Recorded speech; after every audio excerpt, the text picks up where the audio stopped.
My wife said I don't do anything at home, so I stopped bringing her dinner from the restaurant every night. And when her friend visited again, she had to defend me. I'm 35 years old. I work as a cook at an Italian restaurant downtown. And what happened a few weeks ago almost ended my 10-year marriage over something that, honestly, I thought was a harmless joke until I realized it wasn't harmless at all. I guess I should start by explaining how our household worked before all this drama, because without that context, you probably won't understand why something so seemingly small hurt me so much. When Amanda and I got married, she was working from home as a freelance graphic designer, and I had already been at the restaurant for like 3 years. We have 2 kids, Ethan, who's 8 now, and Olivia, who's 6. And since they were born, we basically established a routine that worked perfectly for us. Or so I thought. Amanda handled breakfast and lunch on weekdays because I left super early and she was home with the kids, and I took care of dinner literally every single night because, well, I work at a restaurant and I can bring food home for free or at a discount. It wasn't something we formally discussed, like, let's make a contract. It just naturally evolved that way, and everyone seemed happy with the arrangement. Every single day. And when I say every single day, I mean literally every day except maybe 3 or 4 times a year when I'm sick or there's some emergency. I get home around 6:30 or 7 at night with bags of food from the restaurant. Sometimes I bring pasta, other times pizza that we make in the wood-fired oven, salads, chicken, whatever's good that day or whatever I know the kids like. Ethan is obsessed with cheese ravioli, so I always make sure to bring an extra portion for him. Olivia is trickier. She doesn't like anything with tomato, but loves lemon chicken, so I already know what to order for her. Amanda eats basically everything, so she's easy. This has been our system for years, like since Ethan was 2, so we're talking about 6 years minimum doing this. 5, sometimes 6 days a week. The thing is, I never, and this is important, I never thought this was something extraordinary or that deserved a medal or anything like that. It was just what I did. Part of my routine, part of how I contribute to the family. Amanda handles a million things around the house. I do this. We both work, we both take care of the kids. That's how things work. But I also didn't think it was nothing. You know, it wasn't something invisible or that didn't count at all, you know what I mean? Like 3 weeks ago, on a Friday night, I got home at the usual time with pasta and salad for everyone. When I opened the door, I heard laughter from the living room, and I remembered that Amanda had mentioned something about Stacy coming over. Stacy is Amanda's friend from years back. She got divorced like 2 years ago from a guy who apparently was super lazy and didn't help with anything around the house. And now she's in that phase where every conversation ends up being about how terrible men are and how much women suffer.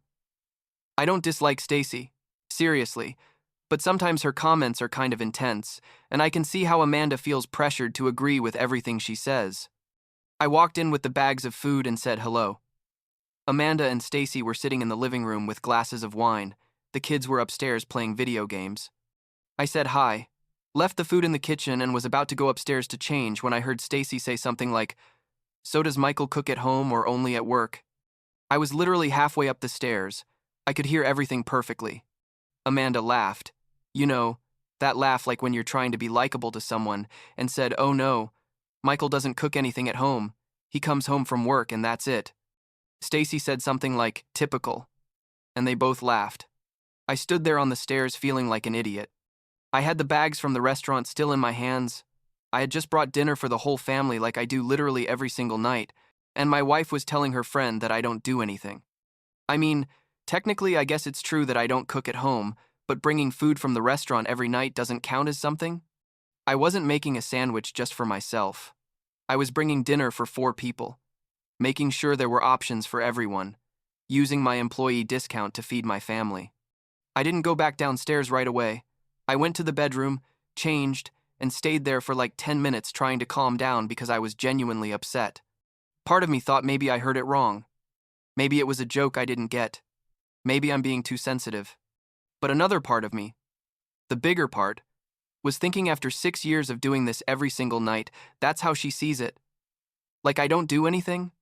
I eventually went downstairs, ate with the kids in the kitchen while Amanda and Stacy continued in the living room, and acted like nothing had happened. Stacy left around 10. Amanda was in a good mood, gave me a kiss, and told me she had a good time with her friend. I just said that's nice and went to bed. I couldn't get it out of my head.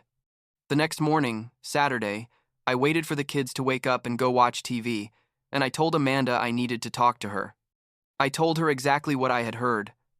I told her it hurt me that she said I don't do anything when I bring food every night. She basically rolled her eyes, told me I was overreacting, that it was just girl talk and that Stacy was venting about her ex. I told her I didn't care about the context of the conversation, that I cared that she had made me look like I didn't contribute when I clearly do. Amanda told me I was being ridiculous, that everyone knew I brought food from the restaurant, that it wasn't that big a deal. She literally told me it doesn't deserve a parade, Michael. It's your job anyway. That's when something in me kind of broke. I don't know.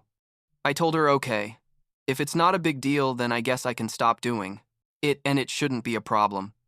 She looked at me like I was crazy and said, oh, please, don't be dramatic. But I was already decided.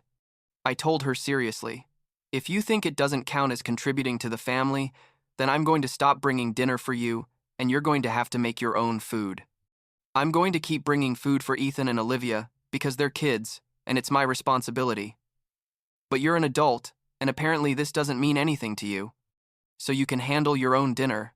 Amanda looked at me like I had told her I was moving to Mars. She told me I was being immature, and that I was making a big deal out of something that didn't matter. I responded that it clearly mattered to me, and that maybe after a few days of making your own dinner every night, you'll understand why what you said bothered me. She was furious, called me petty, and left, slamming the door. Monday came, and I kept my word. I got home with food only for Ethan and Olivia. I took out their plates, served them, and the three of us sat down to eat. Amanda came down to the kitchen, saw there was no plate for her, and asked me, are you seriously going to do this? I told her yes, completely seriously. She opened the fridge, took out ingredients to make herself a sandwich, and ate standing in the kitchen looking at us with a scary, angry face. The kids didn't say anything, but I could see that Ethan was confused. 3 days went by like this. Tuesday, Wednesday, Thursday, I would arrive with food for the kids, and nothing for Amanda. She would make something quick, sometimes just a sandwich, sometimes she'd order delivery just for herself, and the tension in the house was unbearable. We didn't talk to each other, except what was necessary to coordinate things for the kids. Thursday night, after the kids went to bed, Amanda tried to talk to me, told me this was enough, and that I was being ridiculous. I told her that when she was ready to acknowledge that what I said to Stacy was wrong, and that dismissing my effort was unfair, we could talk, but until then nothing changed. On Friday, Ethan asked me in the car on the way home why I only brought food for him and his sister. I told him it was grown-up stuff and not to worry, that Mom and Dad were fine. He looked at me with those 8-year-old kid eyes that knows perfectly well his parents aren't fine and said, but you guys aren't fighting?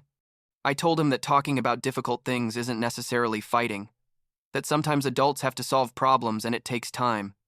I don't know if it made sense to him, but he nodded and didn't ask anymore. Sunday morning, Amanda woke me up early, before the kids got up, and told me we needed to end this. She sat on the bed, and for the first time, all week, she looked more tired than angry. And she told me, okay, I understand that what I said bothered you. I'm sorry. But you need to stop this punishment because the kids are noticing and it's not fair to them. I told her it wasn't a punishment, that it was me establishing a boundary after she made it clear that what I do has no value to her.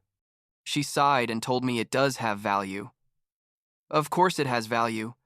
It was just a stupid conversation with Stacy where I was trying to relate to what she was saying. I asked her, and it didn't occur to you to say, well, actually, Michael brings food every night and it's super helpful? She stayed quiet for a moment and then admitted that no, that she felt like if she said that, Stacy would think she was bragging or something.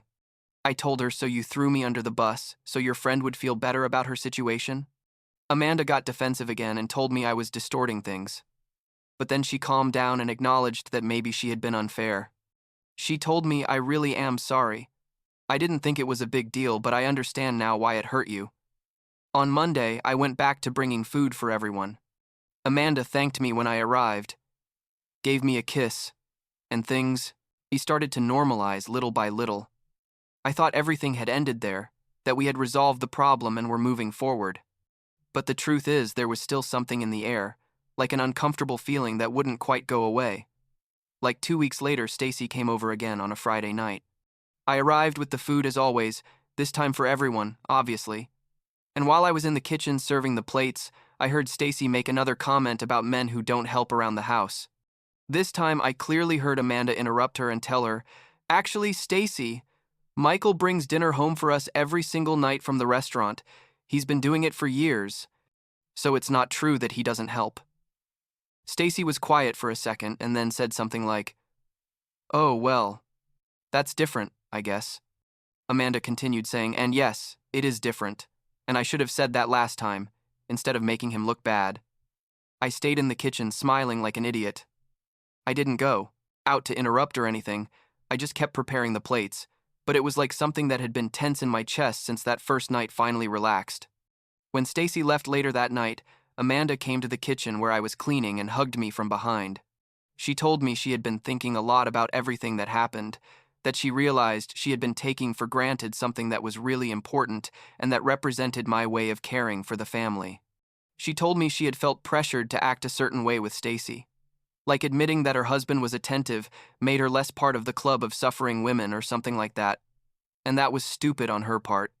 I told her I appreciated that she understood, but that I also needed her to know that I wasn't looking for constant recognition, just basic respect for the things I do. I don't need applause every time I arrive with food, but I also don't need her to make me look like I don't do anything. She agreed, and we had probably the most honest conversation we've had in years about how we feel appreciated or not in our marriage. The following Sunday, Amanda did something that completely surprised me. When I got home from work, there was a nicely set table with candles and everything, and she had cooked a complete dinner from scratch. Something she honestly hadn't done in years because it just wasn't necessary with my restaurant routine. The kids were eating upstairs watching a movie, and she had prepared this just for the two of us. She told me she wanted me to know that she understood the effort it takes to think about food for other people every single day, and that she wanted to do something special for me for once. The food was good. Not perfect because Amanda isn't a professional cook, obviously, but that didn't matter at all.